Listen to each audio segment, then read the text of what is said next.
I decided to make pot roast. It's pretty simple. It's a one pot meal, and you just cook it at low temperature. So let's get started.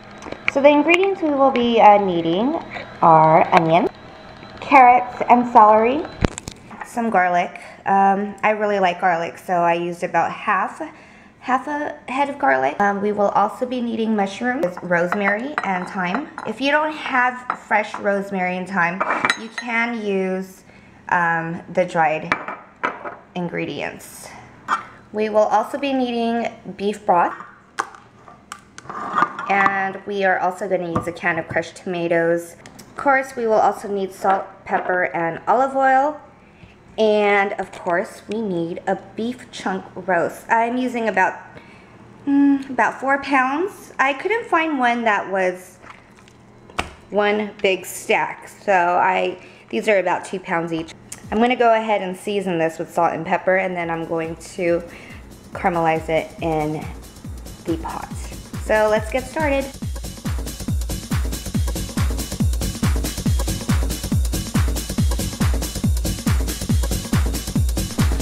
And I'm going to turn it over.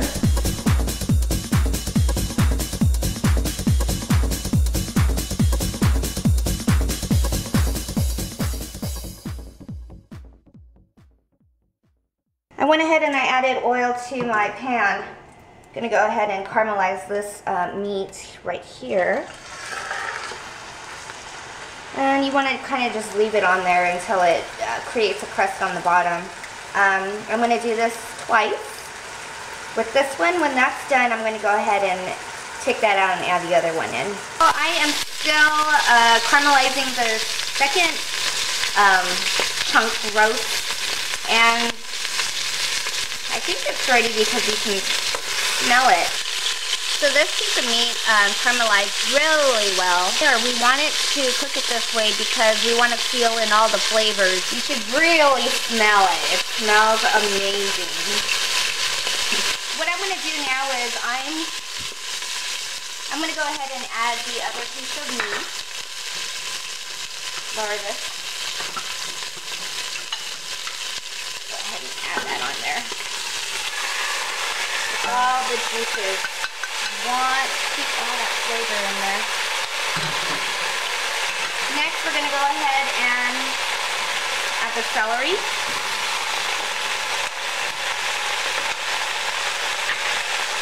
The carrot.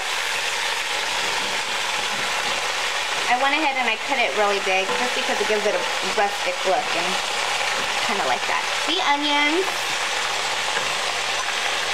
Just like that.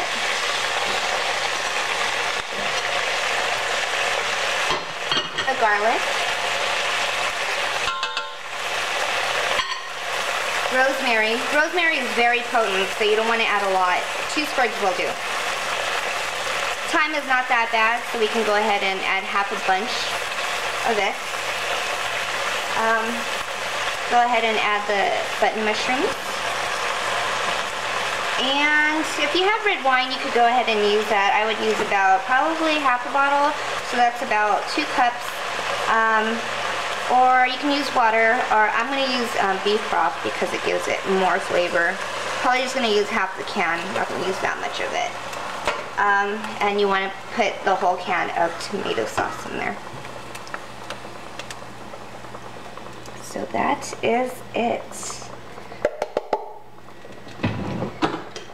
Go ahead and get all the remaining out of there.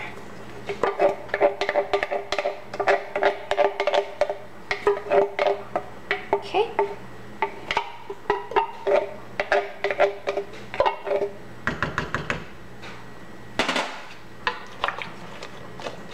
Just gonna push it in there. I'm gonna just drizzle some oil on the top. And I'm going to go ahead and cover the lid, cook this on low, and I'm probably going to cook this for about 3 to 4 hours.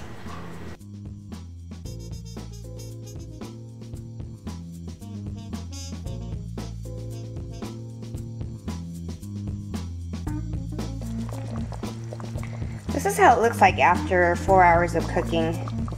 Kind of looks gross.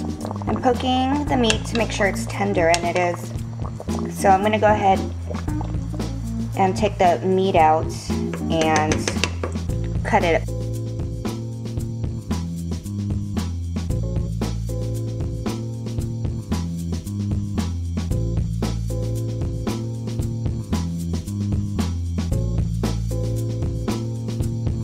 I also want to take these things off. I don't know what you would call this, branches? I don't know. It's where the rosemary and thyme was attached to. But you definitely want to take that out because you don't want to leave that in your soup. So there's the meat. I'm going to add the vegetables on top of it and the sauce.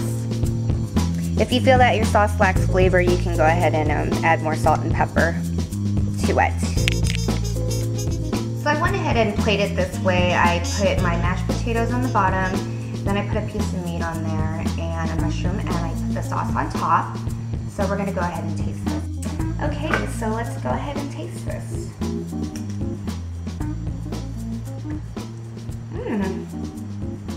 Really good.